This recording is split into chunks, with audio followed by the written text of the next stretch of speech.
Hi loves, it's Kennedy. Welcome back to With Love Kennedy. So today we're going to be starting our first series, which is going to be about faith in your becoming. So how to rebuild and to build upon the faith that you currently have and to build that hope up so that you can get to where you want to be. And so today's video, I got my notes, we're going to be talking about how to believe in yourself again. So if you've been feeling discouraged, if you feel like life has been throwing curveballs at you, this is the video. So we're gonna get right into it. So first things first is I just want to acknowledge, any pain or any heartache that anyone has been feeling as far as feeling like they don't have that much hope or faith in themselves in this moment. I've been there, I've been that girl, I've gone through that. Sometimes I still go through that. And I am here to tell you there is a way out. There is a way to overcome that. It is very common for life to throw things our way that make us question ourselves and make us question, the things that we want, the things that we want to achieve. But I am here to tell you that those are all things of, spirits and negativity that we don't want to embody. And so in this video, we're going to go deeper into ways that you can tackle that feeling and keep moving forward without losing your sense of direction. So typically when we stop believing in ourselves, it's not simply just because someone has doubted us. It's usually because there has been some type of unforeseen circumstance. It's usually when we feel a lack of support.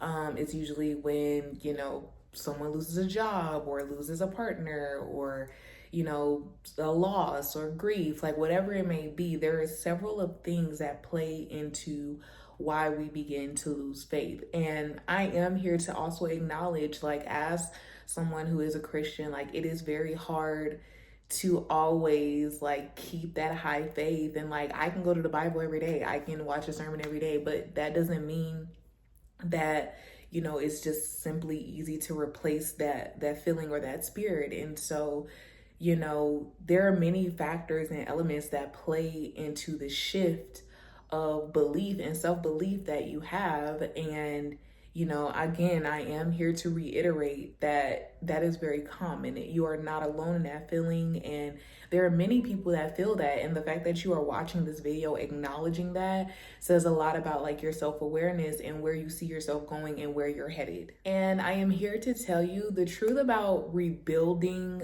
faith and believing in yourself. It is not a feeling, it's a skill. It's something you have to practice. It's something that you have to build slowly. It's something that you have to be very mindful and intentional about. It is not something that, we can just make ourselves feel. And I think I experienced that today because, I woke up and I was like, oh my God, like I'm feeling a little down. And so I watched the sermon and like, the sermon helped, but like, I was like, dang, like this really does come from within. So it's a skill that you do have to constantly practice, because just like most things, practice makes perfect. And so if you can practice self-belief and you can practice, rebuilding that faith that you have within yourself, again, everything around you will emulate that. So step one is to rebuild trust in yourself. Ask yourself the questions like, do you trust yourself enough to show up? Do you trust yourself enough to follow through? Like, trust is the foundation of belief. Like, trust and belief are very much interconnected. And so when you have trust and you have belief, you have faith, which is the umbrella. And so that is always going to be step one, is establishing that trust. I do have a video on that already. You can go watch that after if you like. But yeah, like, trust is always the foundation. Is you have to practice choosing yourself, choosing trust, choosing self-belief, because that will ultimately build that system of faith and hope that you have. And then it's up from there. Step two is remove the voices that aren't yours. And quite literally for some people, and emotionally, mentally for others. I went through a very tough season of losing a ton of people. Oh my God. Like, guys, the past 6 months, I was like, why am I losing so many friends and so many people? And then I reflect back on those relationships and I'm like, oh, because these people spoke doubt over me, and they spoke negativity into my life, and they spoke down to me, and they didn't really believe in me as my own woman, as a person, and what I was working towards. And so you have to release those voices that are not yours, those voices that are telling you that you can't do something, those voices that are denying you of your true calling. And you have to replace them with voices that lift you up. And even if that voice is only yours, that is totally okay, because your belief is all you need to start. And so releasing those voices of doubt will ultimately take out those like toxins that are in your cup, giving you a new cup that you can overflow with like healthy love and faith and joy and all of these great things, so that you can live your life in overflow. Step 3 is reconnect with your vision. So remember what your dream is. Find your dream, hold on to it, keep it in the palm of your hand. Create a vision board, write it down on a piece of paper. Like, remember what your vision is. Recently, I literally just did a vision board. I did goals for the end of the year. I did a whole chart of things that I want to work on mentally, physically, personally, financially, all of these different things, so that you can understand what direction you're going in. I am here to tell you that the path is not always that linear, but if you have a vision, you understand what you need to do to get to that vision. So it's kind of like having a step-by-step playbook, or like a plan written down for what it is that you want to accomplish. So once you remove all of those negative voices, you now have the space to really compartmentalize, okay, what do you want to do in this area of your life? What do you want to do in this area of your life?